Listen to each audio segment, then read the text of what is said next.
ये नंबर आगे चल के चलते जाएंगे और इनफाइनाइट तक जाते हैं, अनंत तक। इसी को हम बोलते हैं समांतर श्रेणी। अब समझो ध्यान से एक एक चीज करके ना। समांतर श्रेणी को इंग्लिश में कहते हैं बेटा अर्थमेटिक प्रोग्रेशन। क्या कहते हैं? Arithmetic progression. शॉर्ट फॉर्म है इसका एपी, शॉर्ट फॉर्म एपी। अतः एक समांतर श्रेणी संख्याओं की एक ऐसी सूची है जिसमें प्रत्येक पद पहले पद के अतिरिक्त अपने पद में एक निश्चित संख्या जोड़ने पर प्राप्त होता है। मतलब पहला पद हमारा 1 है, इसमें एक और प्लस कर दो तो 2 आ जाएगा, फिर एक 2 प्लस कर दो 3 आ जाएगा, फिर से 1 प्लस करो 4 आ जाएगा, फिर से 1 प्लस करो 5। यानी कि एक निश्चित संख्या क्या कर रहे हैं बेटा हम जोड़ने पर। अब यह निश्चित संख्या एपी का सर्वांतर यानी कि कॉमन डिफरेंस कहलाती है। सारवा अंतर, सारवा का मतलब होता है सब में, अंतर मतलब होता है अंतर। सबका अंतर जब समान होता है तब उसे हम सार्वांतर कहते हैं। जब सबका अंतर समान होता है तब हम उसे क्या कहते हैं? सार्वांतर कहते हैं। याद रखिए सर्वांतर धनात्मक और ऋणात्मक या शून्य हो सकता है। मतलब ये या तो इनका डिफरेंस शून्य, देखो धनात्मक मतलब यहाँ पॉजिटिव 1, अभी पॉजिटिव 1 डिफरेंस है। अगर इसी को मैं उल्टा लिख दूं 5 4 3 2 1 0 -1 -2 -3 ऐसे करके माइनस में इनफाइनाइट तक जा रही है, तो यहाँ डिफरेंस बेटा कितना हो गया? माइनस का 1। यहाँ डिफरेंस कितना हो गया? माइनस का नंबर आ गया। सेम एज क्या करेंगे? मैंने कहा 1 1 1 1 1 1 1 1 1 1, ये भी एक एपी है 1 1 1 तक जा रही। मैंने कहा कहाँ तक जा रही है? अनंत तक जा रही है, अनंत तक जा रही है। और इसका डिफरेंस कितना है बेटा? 0। इनका डिफरेंस कितना है? 0। तो यहाँ पे इनका डिफरेंस शून्य, ऋणात्मक, धनात्मक, मतलब पॉजिटिव, नेगेटिव और शून्य, 0 तीनों हो सकते हैं ना। जो मोस्ट इंपोर्टेंट चीज है जनरल फॉर्म और यानी कि व्यापक रूप किसका? एपी का। व्यापक रूप क्या होता है बेटा? व्यापक रूप होता है ए प्लस डी, ए प्लस 2d और ए प्लस 3d। ये हमारा इस जनरल एपी का व्यापक रूप मतलब जनरल फॉर्म है। इसी तरीके से हम एपी को बना के तैयार करेंगे। समझ में आई बात? आगे चलो ध्यान से देखते। एपी दो प्रकार की हो सकती है। परिमिति एपी, परिमिति का मतलब होती है फाइनाइट, फाइनाइट मतलब फिक्स, फिक्स मतलब जैसे 2 4 6 8 10 12 14 16 18 20, 20 पे मैंने कहा एंड, ये फाइनाइट एपी है। मतलब 10 टर्म है इसमें फिक्स है, इनके अंदर जो नंबर लिखे हैं वो फिक्स है, इससे ज्यादा नहीं है। जिसका अंतिम पद होता है यानी कि जिसका लास्ट पद होगा उसे हम परिमित एपी यानी कि फाइनाइट एपी कहते हैं। परिमित माने जिसकी सीमा फिक्स हो उसे हम फाइनाइट एपी कहते हैं। उसके बाद बेटा दूसरी आती है अपरिमिति यानी इनफाइनाइट प्रोग्रेशन। इसमें इसका अंतिम पद नहीं होता। अंतिम पद नहीं होता मतलब मैंने कहा 1 2 3 4 डैश डैश डैश। इनफाइनाइट अंतिम पद, जिसमें अंतिम पद होता है उसे बेटा क्या बोलते हैं? परिमिति एपी। और जिसमें अंतिम पद नहीं होता है उसे बोलते हैं अपरिमिति यानी कि इनफाइनाइट, है ना। ये हमारी कंप्लीट होगी। इसके साथ आगे क्या क्या चीजें हैं समझना। एपी किसे कहते हैं, एपी में क्या क्या होता है, एक चीज ध्यान से देखते चलो कि एपी का मतलब क्या है। अभी मैंने बोला था एक आपको समांतर श्रेणी होती है, इसमें एपी में क्या क्या होगा क्या नहीं होगा सारी चीजें एक साइड से देख लो। मान के चलो मैंने कहा एपी है 2 4 6 8 10 डैश डैश डैश डैश, और ये जा रही है अनंत तक। कहां तक जा रही है? अनंत तक। देखो इसमें ए बराबर पहला पद क्या होगा बच्चों? पहला पद, पहला पद कौन सा होता? मतलब 2 जो है ये हमारा पहला पद है ना। उसके बाद इसमें होता है एन, पहला पद हो गया। उसके बाद जैसे A1, ए पहला पद है तो A1 या A2 में ले लू, ये A1 कहूंगा तो A1, A2 बेटा हमारा होता है दूसरा पद। कौन सा होता है? दूसरा पद। इसमें n बराबर होता है बेटा पदों की संख्या। क्या बोलते हैं?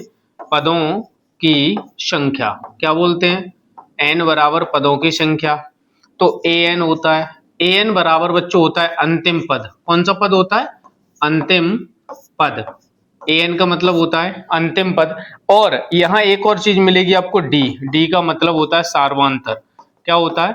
सार्वांतर। अभी मैंने आपको बताया था सार्वांतर का मतलब क्या होता है, डिफरेंस। सार्वांतर हमारा होता है, ये 5 चीजें आपको मिलेंगी, पांचों की पांचों आपको एपी में मिलेंगी। कहां मिलेंगी? एपी में। ए मतलब पहला पद, A2 दूसरा पद, n बराबर पदों की संख्या, d बराबर सर्वांतर और an बराबर अंतिम पद। अब आगे चल के चलो देखते ध्यान से। यहाँ पे दिया क्या है? प्रश्नावली 5.1। 5.1 को ध्यान से समझना और देखना क्या इसे कैसे करना है ना। क्वेश्चन नंबर कौन सा बेटा? पहला हमारा 1। प्रत्येक किलोमीटर के बाद टैक्सी का किराया, जबकि प्रथम किलोमीटर के लिए किराया 15 रुपए है, प्रत्येक अतिरिक्त किलोमीटर के लिए किराया 8 रुपए है। ध्यान से समझना, पहले किलोमीटर के लिए, पहले 1 किलोमीटर के लिए कितने रुपए ले रहा है बेटा वो? 15 रुपए। कितने रुपए लिया? 15।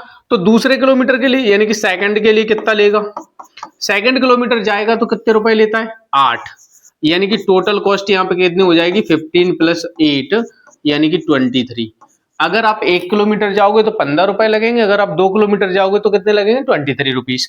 ऐसे अगर 3 किलोमीटर कोई गया तो 3 किलोमीटर, 3 किलोमीटर के लिए उसने बोला था प्रत्येक अतिरिक्त किलोमीटर के लिए सिर्फ 8 रुपए लेता है, मतलब फिर से कितने रुपए लेगा? 8। तो अगली बार कितना हो जाएगा? 23 + 8 यानी बेटा कितना हो जाएगा? 8 और 3 11 यानी कि 31। यानी कि 3 किलोमीटर गए तो कितने हो गए? 31। सेम एज अगर मैंने कहा 4 किलोमीटर जाते हो तो कितना लगेगा बेटा? 4 किलोमीटर के लिए 8 रुपए फिर से लेगा, 8 रुपए फिर से लेगा यानी 31 प्लस हो जाएगा 8 बराबर हो जाएगा 39। इस प्रकार से आप देखते हो कि यहाँ पे एक एपी बन के तैयार हो रही है। देखो पहला टर्म हमारे पास बेटा क्या था? 15, उसके बाद 23, उसके बाद आया 31, उसके बाद आया 39 डैश डैश डैश, ऐसे करके अनंत तक जा सकती है। यानी क्या बोलते हो? निम्नलिखित स्थितियों में किन स्थितियों के संबंध में संख्याओं की सूची एपी है और क्यों? यहाँ देखना, पहला पद a बराबर कितना है बेटा? 15। इन दोनों के बीच में डिफरेंस यानी कि सार्वंतर d बराबर कितना है हमारा? 8। इसमें 8, इसमें भी 8, इसमें भी कितना है? 8। इसलिए ये बेटा क्या है? यह एक एपी है। एपी मतलब अर्थमेटिक प्रोग्रेशन या फिर समांतर श्रेणी है। देखो क्वेश्चन नंबर दूसरा, ध्यान से समझना और देखना। क्वेश्चन नंबर 2 में क्या है? किसी बेलन यानी कि सिलेंडर में उपस्थित हवा की मात्रा जबकि वायु निकालने वाला पंप प्रत्येक बार बेलन की शेष हवा का 1/4 भाग बाहर निकाल देता है, क्या ये एपी होगा? पहला क्वेश्चन है इसका नहीं, ये एपी नहीं है। क्यों नहीं है समझना। मान के चलो बेटा मैंने एक बेलन बना दिया, यहाँ बेलन बनाया और इस बेलन में हमें नहीं पता कितनी हवा है। क्या बोला हमने? हमें नहीं पता कितने। मान के चलते हैं इसमें 100 हवा है। कितनी है? 100 किलोग्राम हवा है। पहली बार में पंप एक बार में सिर्फ कितनी निकालता है? 1/4 यानी कि 100 × 1/4। 4 से काटोगे यानी कि कितनी निकल गई हवा? 25 निकल गई। बची कितनी? 75। कितनी बची है? 75। अब अगली बार में वो 75 से क्या करेगा? 1/4 फिर निकालेगा। कितने निकालेगा? 1/4। यहाँ 4 से काटोगे, 4 2 4 1 या 4, 3 बचा, 4 8 या 32, तो 4 8 जा 32, 3 बचा पॉइंट, 4 7 या 28, 4 5 जा 20। यानी अगली बार में हवा कितनी निकली? 8.75 किलोग्राम निकलेगी। आप एक बात बताओ क्या ये दोनों सेम है? नहीं है। जब तक ये दोनों सेम नहीं होंगे तब तक बेटा यह एपी नहीं हो सकती। यहाँ अपन ने देखा ये 8 सब में सेम आ रहा था, 8 सेम आ रहा था तो इसे एपी कह देंगे। यहाँ पे ये नंबर सेम नहीं है इसीलिए इसे एपी नहीं कहते। भाषा के फॉर्म में क्या करते? देखो माना कि वेलन में हवा कितनी है बच्चों? x है। पहली बार में क्या बोलेंगे बेटा? पहली बार में हवा कितनी निकलेगी बेटा? x/4 निकलती है ना? निकलती है। पहली बार में x/4 निकलती है। शेष बची क्या बोलेंगे बेटा? शेष बची हवा। शेष बची हवा कितनी है बेटा हमारे पास? यानी कि इसे हम x में से क्या कर देंगे? माइनस करेंगे तो बचेगी कितनी? 3x/4। ये हवा हमारी पास बच गई। ये कैसे आया? देखो 4 1 जा 4, 4x में से 1x गया, कितना बचा? 3x/4। ये हवा हमारे पास क्या है बेटा? बची है। पहली बार में x/4 निकली। अब देखो ध्यान से, दूसरी बार में अगर निकालते हैं यानी कि दूसरी बार में बेटा बची कितनी है हमारे पास? 3x/4। अब इसमें से निकालना कितना है हमें? 1/4। 1/4 निकालेंगे तो बेटा हमारे पास कितनी बचेगी? 3x/16। अब 3x/16 ये हमारे पास बची है। 1/4 निकालने के बाद इतनी हमारे पास क्या निकलेगी? बाहर। इसलिए यह एक एपी नहीं है। इसलिए यह एक एपी नहीं है क्योंकि बेटा इसका सर्वांतर दोनों बार में जो डिफरेंस है वो सेम नहीं है, इसीलिए यह एक एपी नहीं है। चलो अगला क्वेश्चन, क्वेश्चन नंबर 3 देखते हैं, इसका स्क्रीनशॉट ले लेना। देखो क्वेश्चन नंबर 3 है, ध्यान से देखना और समझना। क्वेश्चन नंबर 3 में क्या दिया बेटा, प्रत्येक मीटर की खुदाई के बाद एक कुआं खोदने में आई लागत, जबकि प्रथम किलोमीटर खुदाई की लागत 150 है, उसके बाद प्रत्येक मीटर की खुदाई की लागत कितनी है, 50 रुपए बढ़ती है। मतलब समझो, देखो फॉर एग्जाम्पल हमने एक कुआं खोदना है, ऐसे करके हमने क्या खोदा, कुआं यहां तक है 1 मीटर, 1 मीटर है, 1 फीट है। एक कुआं खोदने के लिए प्रथम मीटर 1 मीटर खोदने के लिए उसने मांगे 150 रुपए। कितने मांगे, 150। उसने कहा अगले किलोमीटर अगर 1 मीटर और खुदवाएगा तो कितने रुपए लगेंगे बेटा, 50 रुपए। फिर से 1 मीटर और खुदवाएगा तो कितने लग जाएंगे, फिर 50। एक बार और खुदवाएगा तो फिर से 50, और फिर खुदवाएगा तो फिर से क्या लग जाएंगे, 50। यानी कि हर बार उसके 50 रुपए लग रहे हैं। पहली बार में कितने लगे थे, 150। तो माना कि, अब देखो ध्यान से, माना एक 1 मीटर खुदाई के लिए लागत बेटा हमारे पास कितनी थी, 150।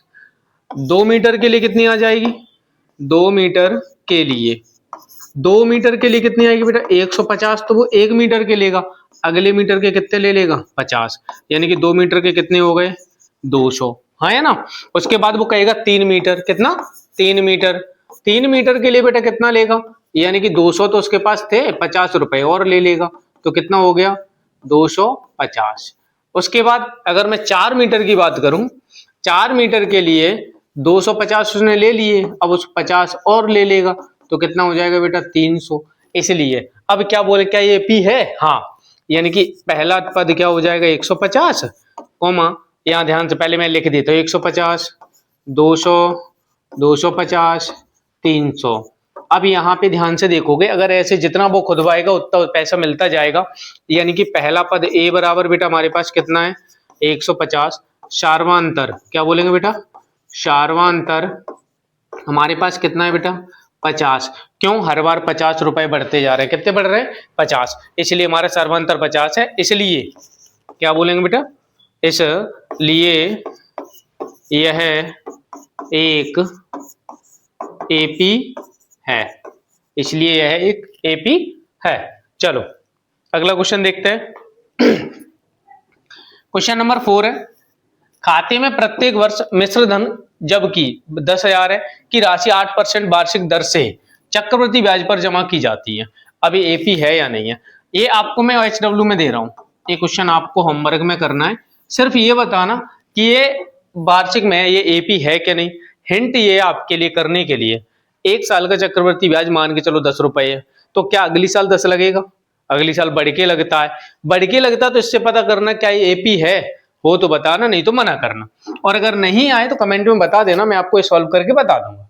क्वेश्चन नंबर 2 देखो, सेकंड में क्या दिया है, दी हुई एपी के प्रथम 4 पद लिखिए। कितने पद लिखना है बेटा, 4, जबकि प्रथम ए और सर्वांतर डी निम्नलिखित है। मतलब यानी कि दिया है, ध्यान से समझना, दिया है, क्या दिया है बेटा, ए बराबर 10 और डी बराबर 10।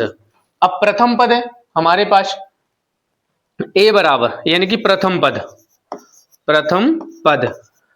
पद हमारे पास कितना है, 10, ठीक है। उसके बाद दूसरा पद कैसे निकालेंगे, दूसरा पद निकालने के लिए हमारे पास देखो जनरल फॉर्म, व्यापक रूप क्या था, व्यापक रूप एपी का जो व्यापक रूप था बेटा, a plus D a plus 2d, ऐसे डैश डैश डैश करके चलती चली जाएगी।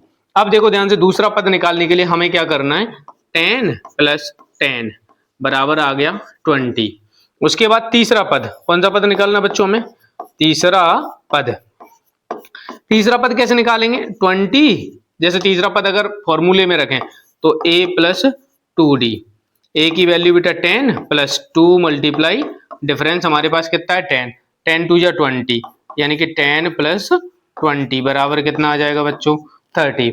ये तीसरा पद आ गया। ऐसे बच्चों में निकालना है चौथा पद, कौन सा निकालेंगे, चौथा पद, चौथा पद निकालने के लिए क्या करेंगे, a प्लस 3d। a की वैल्यू बच्चों हमारे पास कितनी है 10 प्लस 3 मल्टीप्लाई d की वैल्यू हमारे पास बेटा कितनी है 10, तो बराबर में कितना आ जाएगा 10 प्लस 3 10 या 30 यानी बराबर आ गया 40। तो प्रथम चार पद कौन से हो गए 10 20 30 40, ये आपके क्या हो गए एपी के प्रथम चार पद हैं। यही आपका क्या है बेटा आंसर है। उसके बाद क्वेश्चन नंबर सेकंड देखो, देखो ध्यान से समझना। क्वेश्चन नंबर सेकंड क्या दिया बेटा, a बराबर हमें दिया -2 और d बराबर कितना दिया है 0। a बराबर कितना है 2 और d बराबर कितना है 0। ध्यान से देखना, यानी कि पहला पद क्या लिखेंगे बेटा, पहला पद तो बेटा हमारा -2 ही हो जाएगा, है ना। अब दूसरा पद बेटा कैसे निकालते हैं, a प्लस डी। a की वैल्यू कितनी बेटा -2, कितना है -2, और प्लस d की वैल्यू कितनी 0, यानी बराबर में कितना आ गया -2, यानी कि -2 ही रहेगा। सेम एज बेटा तीसरा पद, यानी कि थर्ड टर्म। तीसरा पद कैसे निकालते हैं, ध्यान से देखो, a प्लस 2d, तो यहाँ a की वैल्यू कितनी -2 प्लस 2 मल्टीप्लाई d की वैल्यू कितनी 0, इन दोनों का मल्टीप्लाई करोगे तो क्या हो जाएगा 0 और बराबर में आएगा -2। उसके बाद चौथा पद निकालें। अब देखो एक चीज समझना, -2 इनके सभी पद क्या आएंगे, यानी कि देखो ध्यान से -2 ऐसे करके अनंत तक चलती रहेगी। -2 क्यों आ रहा है, क्योंकि यहाँ डिफरेंस कितना दिया बेटा 0। किसी भी नंबर में 0 जोड़ो या फिर घटाओ कोई फर्क नहीं पड़ता, है ना। तो ये हमारे इसके प्रथम क्या आ गए बेटा, 4 के 4 पद आपके निकल के आ जाएंगे सेम के सेम। उसके बाद अगला क्वेश्चन ध्यान से देखना। अगला क्वेश्चन है a बराबर कितना बच्चों 4, a बराबर कितना है 4, और उसके बाद d बराबर कितना है बच्चों -3। क्वेश्चन नंबर कौन सा है बेटा थर्ड। a बराबर 4 और d बराबर कितना है -3। तो प्रथम पद क्या लिखोगे बेटा, प्रथम पद तो उन्होंने दिया है कितना है बच्चों 4, प्रथम पद कौन सा हमारा 4, तो लिखेंगे दूसरा पद, है ना। दूसरा पद बेटा हम कैसे निकालते हैं, a प्लस डी। तो ध्यान से देखो 4 प्लस माइनस का d, ठीक है, प्लस माइनस क्या हो जाएगा माइनस, यानी कि 4 - 3 बराबर आएगा 1, यानी कि दूसरा पद बेटा हमारे पास कितना आ गया 1। अब हम निकालेंगे तीसरा पद, कौन सा पद है तीसरा पद बेटा कैसे निकालेंगे, a प्लस 2d। क्या निकालते हैं a प्लस 2d, a की वैल्यू कितनी है बेटा 4 प्लस 2 मल्टीप्लाई -3, d की वैल्यू बेटा हमारे पास कितनी है -3, 3 2 जा 6, 4 प्लस -6, -6 में से 4 गया तो बेटा कितना आएगा -2, यानी कि तीसरा पद हमारे पास ये आ गया। उसके बाद हम निकालेंगे चौथा पद, कौन सा निकालेंगे चौथा पद कैसे निकालेंगे, a प्लस 3d। कैसे निकालते हैं a प्लस। अब एक चीज और ध्यान रखना, जैसे दूसरा पद है तो यहाँ 2d, तीसरे पद पे 2d, दूसरे पद पे अकेला d, यानी कि यहाँ जो पद निकाल रहा है उससे एक कम करके d लिख दो। यहाँ 4 है तो यहाँ 3d लिख दिया, यहाँ 3 है तो 2d लिख दिया, यहाँ दूसरा है तो 1d लिखा, और पहले वाले में कोई d है ही नहीं, ठीक है। तो सेम टाइप से यहाँ क्या करेंगे, a की वैल्यू कितनी है बेटा 4 प्लस 3 मल्टीप्लाई -3, 3 3 जा कितना हो गया बच्चों 9, यानी 4 प्लस -9, -9 में से 4 जाएगा तो कितना बचेगा बेटा -5, ये -5 आ गया। अब हमें चारों टर्म आपके मिल गए बेटा, पहला पद 4 था, दूसरा पद बेटा हमारे पास 3 है, तीसरा पद हमारे पास -2 है, चौथा पद हमारे पास -5 है। ये आपके पांचों के चारों क्या आ गए बेटा पद आ गए। उसके बाद अगला क्वेश्चन दिया, ध्यान से देखो, क्वेश्चन नंबर 4 दिया है, देखना। क्वेश्चन नंबर 4 में a बराबर बच्चों कितना है 1, उसके बाद d बराबर प्यारे बच्चों कितना दिया 1/2। तो पहला पद आपको निकालना है, यहाँ डिफरेंस अपॉन में दिया है, तो यानी कि पहला पद क्या लिखोगे, पहला पद कैसे निकालते हैं, पहला पद तो a है, बराबर में कितना दिया है 1। अब निकालेंगे दूसरा पद निकालने के लिए a प्लस d, है ना, क्या आ जाएगा बेटा a प्लस d। तो दूसरा पद कैसे निकलेगा a प्लस 1/2, देखो अब 2 की a की वैल्यू हमारे पास बेटा कितनी थी 1, कितनी यहाँ 2 1 या 2 प्लस 1 कितना हो गया 3/2। ये दूसरा पद आ गया हमारे पास। अब हम बच्चों निकालेंगे तीसरा पद, कौन सा तीसरा पद। तीसरा पद निकालने के लिए क्या करेंगे a प्लस 2d, कितना निकालें a प्लस 2d, a की वैल्यू 1 प्लस 2 मल्टीप्लाई 1/2। 2 से 2 क्या हो गया बेटा कैंसल, 1 प्लस 1 कितना हो जाएगा 2, 1 प्लस 1 कितना हो गया 2, यानी कि दूसरा पद हमारे तीसरा पद क्या आ गया 2। उसके बाद हम निकालेंगे चौथा पद, कौन सा पद है चौथा पद। चौथा पद बच्चों कैसे निकालते हैं a प्लस 3d, कैसे निकालते हैं a प्लस 3d। तो ध्यान से देखो यहाँ a की वैल्यू हमारे पास आपके पास कितनी है 1, 1 प्लस 3 मल्टीप्लाई 1/2। तो वैल्यू 3 1 या 3, यानी कि 1 प्लस 3/2। अब देखो 2 1 या 2 प्लस 3 कितना हो जाएगा बच्चों 5/2। ये आपका पद आ गया। अब जो सारे आपके सारे के सारे जो पद हैं वो कैसे हैं देखो ध्यान से। पद पहला पद आपका क्या था बेटा 1, दूसरा पद आपका क्या आया बेटा 3/2, उसके बाद तीसरा पद बेटा क्या आ गया आपका 2, चौथा पद क्या आया आपका बेटा 5/2। ये चारों के चारों आपके क्या आ गए पद आ गए। कोई दिक्कत, ध्यान से देखो ये आपका क्वेश्चन है, इसे मैं HW में दे रहा हूं, एक एक क्वेश्चन सबके आप लोग करते जाओगे ना। चलो आगे देखते हैं, कितनी मिनट हो गई। क्वेश्चन नंबर 3 है, ध्यान से देखना। निम्नलिखित में से प्रत्येक पद एपी के लिए प्रथम पद तथा सार्वंतर लिखिए। यानी इसमें तुम्हें सिर्फ दो ही चीज बतानी है कि पहला पद कौन सा है और इसका सार्वंतर यानी डिफरेंस कितना है। तो ध्यान से देखो, यानी कि दिया है, क्या लिखेंगे बेटा दिया है। पहले क्वेश्चन में क्या दिया बेटा 3, 1 -1 माइनस का 3 डैश डैश डैश, ये लिखा है। यानी कि पहला पद बेटा क्या हो गया, पहला पद बेटा हमारे पास हो गया 3, यही हमारा क्या पहले पद का आंसर है। ये रहा पहला पद हमारा क्या हो गया 3, पहला पद है। अब हमें निकालना है सार्वंतर, क्या निकालना है बेटा सार्वंतर, क्या निकालना है सार्वंतर। बच्चों कैसे निकालते हैं A2 माइनस A1, यानी पिछले टर्म में से अगले वाले को क्या कर दो माइनस, यानी कि इसमें से इसको क्या कर देंगे -1 माइनस कर देंगे 3, बराबर आएगा बेटा माइनस का 2, कितना आएगा। लेकिन यहाँ हमेशा याद रखो एक से निकाल के मत रखो, कम से कम 2 3 से निकालो। तो यहाँ A2 माइनस A1 हो गया, जो हमारा पहला वन मान के चलो A है, A1 A2 A3 A4, A3 में से A2 को माइनस कर दो। अब जैसे A3 माइनस A2, ध्यान से देखना A3 बेटा हमारे पास कितना है, A3 की वैल्यू बेटा -1, और इसमें से हमें माइनस करना है कितना बेटा 1, तो बराबर आंसर कितना आ गया -2। इसीलिए हमारा सार्वंतर कितना है बेटा, सार्वंतर कितना है बेटा हमारे पास -2, ये हमारा सार्वंतर आ गया। कोई दिक्कत। अगला क्वेश्चन नंबर 2 दिया, ध्यान से देखो, है ना। क्वेश्चन नंबर 2 में क्या है -5, -1 3, 7, ये आपको बेटा दिया है। क्या किया बेटा दिया है। चलो पहला पद a बराबर कितना हो गया बेटा -5, पहला पद a बराबर क्या हो गया हमारा -5। सार्वंतर कैसे निकालते हैं बेटा, सार्वंतर कैसे निकालेंगे बेटा, ध्यान से देखो। सार्वंतर निकालने के लिए हम क्या करेंगे A2 माइनस A1, यानी कि पिछले पद में से अगले पद को क्या कर दो माइनस। तो यहाँ कितना बेटा -1 माइनस करेंगे बेटा इसमें से -5, माइनस क्या हो जाएगा बेटा प्लस, क्या हो जाएगा प्लस, -1 + 5 बराबर आंसर आएगा 4। अच्छा देखो यहाँ तो 4 आ रहा है, एक नंबर और ट्राई चेक करो, कैसे करोगे बेटा A3 माइनस A2, A3 बेटा हमारे पास कितना है A1 A2 A3, 3 हमारे पास कितना है 3, माइनस करना है इसमें से -1 बराबर माइनस क्या हो जाएगा बच्चों प्लस, बराबर 4।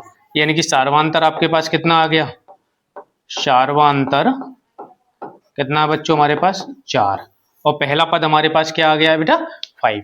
कोई दिक्कत। सेकंड हो गया। क्वेश्चन नंबर 3 देखो, कौन सा करना है थर्ड में क्या दिया बेटा, दिया है 1/3, 5/3,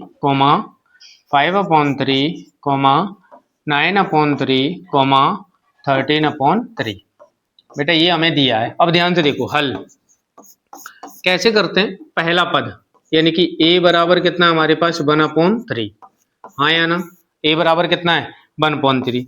सार्वंतर बेटा कैसे निकालते हैं, सार्वंतर हम निकालेंगे बच्चों a2 माइनस a1, यानी पिछले पद में से अगले पद को क्या कर दो माइनस, तो यहाँ वैल्यू कैसे आएगी 5/3 माइनस कर देंगे बेटा 1/3, माइनस करोगे तो कितना आएगा 4/3, यानी कि यहाँ सार्वंतर कितना आ रहा है 4/3। अगला पद एक और देखते हैं, यानी कि a3 माइनस a2 बराबर में a3 कितना बेटा हमारे पास 9, देखो a3 हमारे पास कितना है बच्चों 9/3 माइनस 5/3 बराबर में माइनस करोगे तो 4/3, ये भी क्या आ रहा है 4/3।